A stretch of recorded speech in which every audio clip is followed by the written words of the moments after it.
à San Francisco, on a bien sûr des cas de Covid-19. C'est d'ailleurs un premier endroit aux États-Unis où on a eu des cas, parce qu'on a beaucoup de connexions avec l'Asie, beaucoup de vols, beaucoup d'activités économiques. Les premiers cas sont apparus il y a environ 1 mois et demi, 2 mois.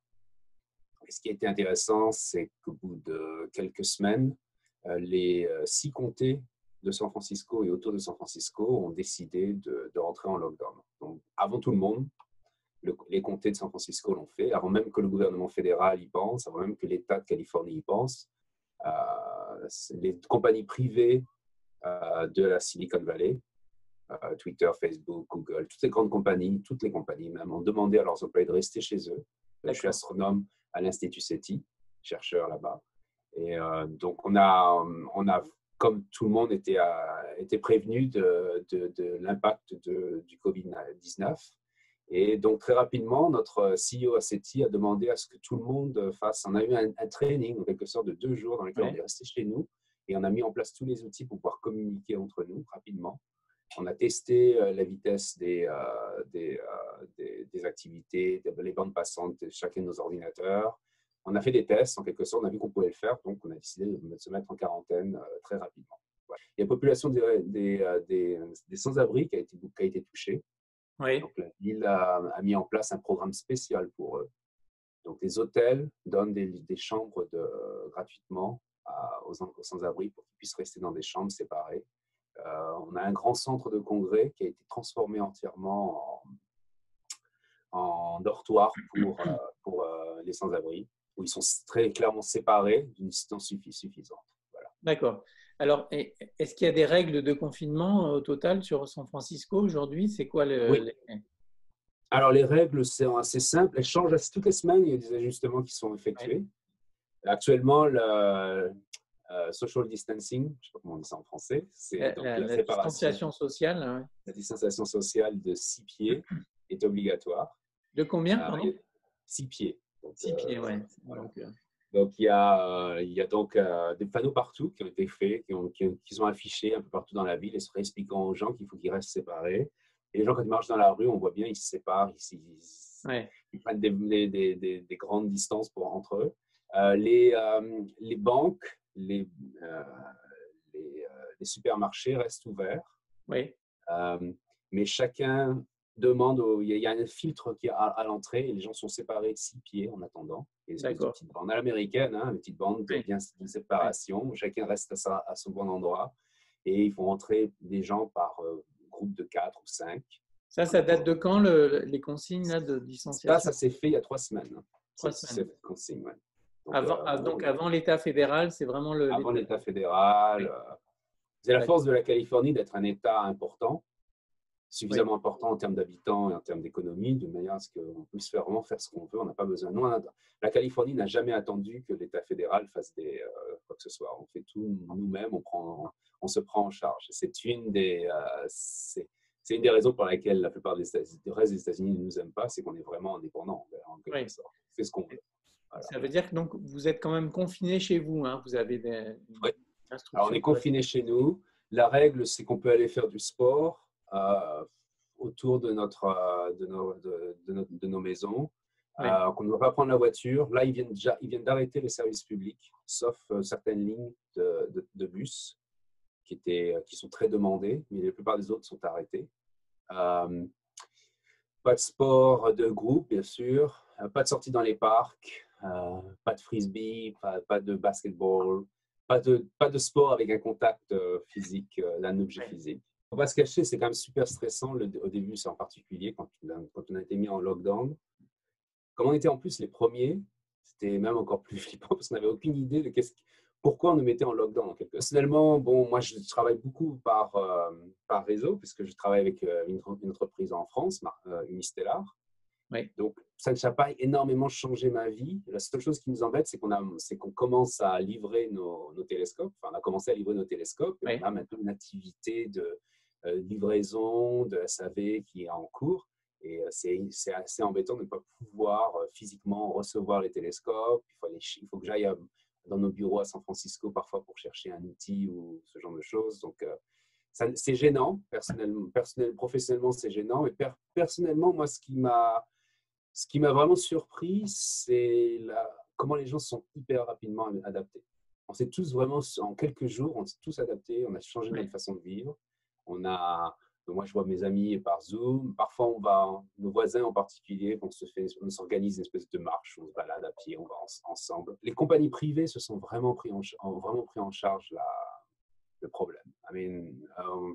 Des compagnies comme Facebook, par exemple, et d'autres, ont fait des actions spécifiques pour aider les hôpitaux de San Francisco, qui ont été financiers, mais aussi matériels.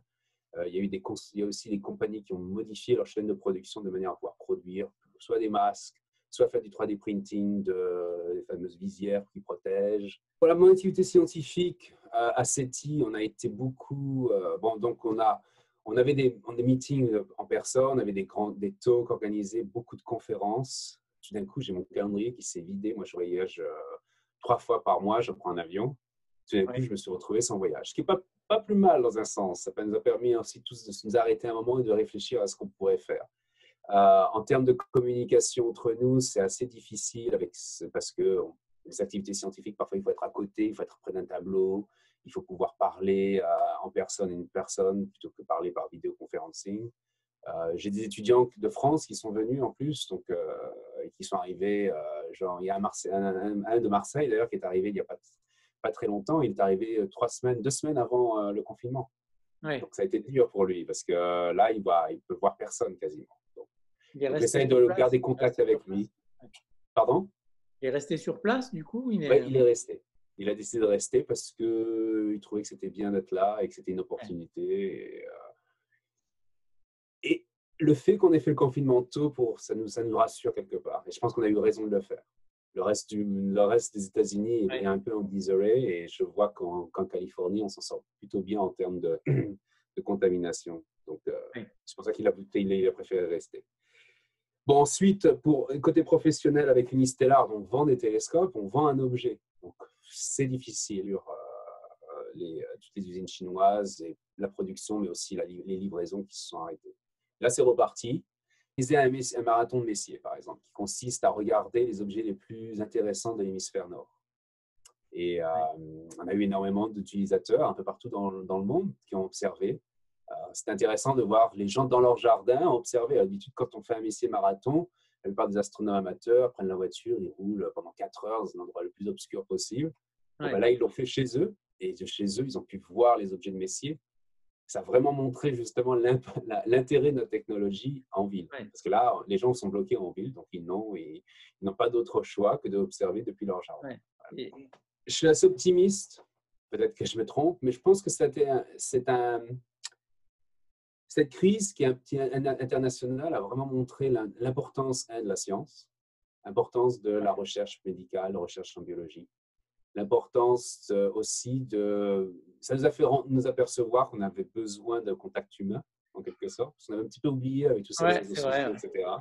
Mais de rien, maintenant qu'on est chez soi, on se rend compte qu'on a besoin d'avoir ce contact humain, qu'on a besoin de rencontrer les gens, d'aller dans un bar ou une terrasse d'un café, prendre un café et regarder les gens passer.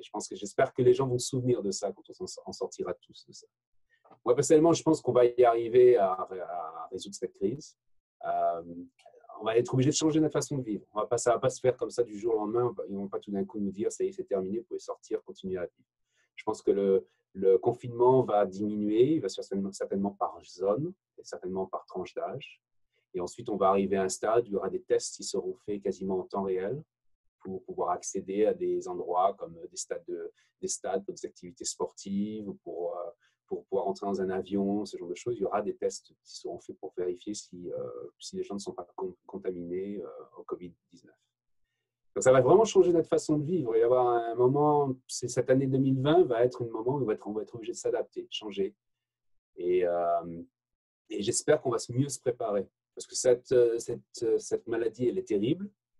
Le taux de décès n'est pas encore très clair, mais il existe. Il n'est pas insignifiant. Et ça aurait pu être pire. Ça aurait pu être bien pire, et on le sait parce que la recherche médicale montrait que des virus comme le Covid-19, bien plus mortels, il peut arriver à n'importe quel moment maintenant. Pourquoi? Parce que la façon dont on vit, parce que la façon dont on se nourrit, etc., fait qu'on a une connexion maintenant avec la nature qu'on détruit en même temps qu'on assimile. Et cette assimilation fait qu'on réveille en quelque sorte des virus qui n'étaient pas mortels pour l'être humain et qui vont le devenir. Donc il faut qu'on soit conscient que ça peut arriver et de nouveau. Et il faut que nos gouvernements, mais aussi chacun d'entre nous, prenne en charge, se rende compte qu'il va falloir changer notre façon de vivre. Et investir plus dans la recherche, c'est une des solutions. Ne plus rire quand un homme politique dit qu'il faut 1 million de masques en entrepôt par le gouvernement. Quand je me rappelle d'avoir vu ça et d'avoir vu des sessions à l'Assemblée parlementaire française où des hommes politiques se moquaient en quelque sorte d'un ministre de la Santé, dont j'ai oublié le nom, parce qu'elle a annoncé qu'il fallait justement avoir des stocks de masques. Bon, ben ça, c'est un petit détail. Ça ne coûte pas grand-chose d'avoir des stocks de masques ou de se préparer. Ça ne coûte rien même. Oui. Bon, ben, il faut falloir anticiper les prochaines. Voilà. Et sur les comportements individuels, vous voyez des choses qui peuvent évoluer? Le comportement individuel, ce que j'espère, c'est qu'on va avoir plus d'empathie entre nous, en quelque sorte. Qu'on va sortir. On est tous dans la même galère actuellement. Tous, dans n'importe quel pays, ce qui est quand même extraordinaire et à la fois terrifiant, c'est que n'importe quel pays, moi j'ai voyagé beaucoup, je connais des gens du monde entier, on est tous dans la même situation. Donc se rappeler qu'on est, en tant qu'être humain, responsable, on est plus au-delà de responsable de nous-mêmes, on est responsable d'une société, d'une civilisation qui n'est pas mal du tout. Amen. Encore une fois, c'est mon optimisme, mais on est 7 milliards sur Terre, on arrive à vivre relativement bien. Il y a des choses à changer, mais on est une société qui fait des progrès, qui avance. Donc essayons de continuer dans cette voie-là et ne pas se refermer sur nous-mêmes en jetant la faute sur un autre. C'est arrivé en Chine, ça a commencé en Chine, comme ça aurait pu commencer dans plein d'autres pays. Voilà. Donc tous ensemble, en quelque sorte, on va y arriver.